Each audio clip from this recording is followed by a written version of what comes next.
Welcome to our channel GIS Resources. Have you ever wondered why we need so many types of sensors in remote sensing? Visible light, near-infrared, NIR, thermal, panchromatic, and now, SWIR, the shortwave infrared band. Today, we'll uncover the secrets of SWIR sensors and why they're game changers in the world of remote sensing. Stick around as we compare SWIR sensors with others, explore their amazing applications, and highlight their advantages. Let's dive in! Every object on Earth has its own spectral signature. This principle is at the heart of remote sensing. Satellites use sensors to capture data in various bands like visible light, NIR, thermal, panchromatic, and SWIR. But what makes SWIR so special? SWIR, or shortwave infrared, sits right next to NIR in the electromagnetic spectrum, covering wavelengths between 1400 and 3000 nanometers. It's invisible to the human eye, but holds a treasure trove of information. Let's see how SWIR compares to other sensor types. SWIR versus visible light sensors. SWIR light is reflective in nature and bounce of objects much like visible light. However, unlike visible light, SWIR imagery doesn't capture color. Instead, it provides detailed, high-contrast images that make object identification easier.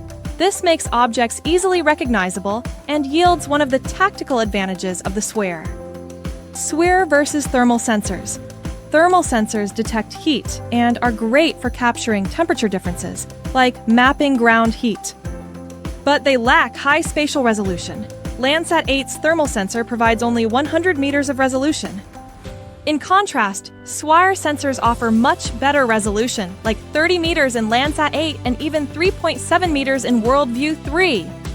SWIR can also pinpoint active fires, detect hotspots, and identify what's burning. Plus, SWIR sensors are smaller and lighter, making them ideal for satellite payloads. SWIR versus panchromatic sensors. Panchromatic sensors capture black and white images with exceptional spatial resolution, 31 centimeters in WorldView 3. However, they can't see through smoke or at night.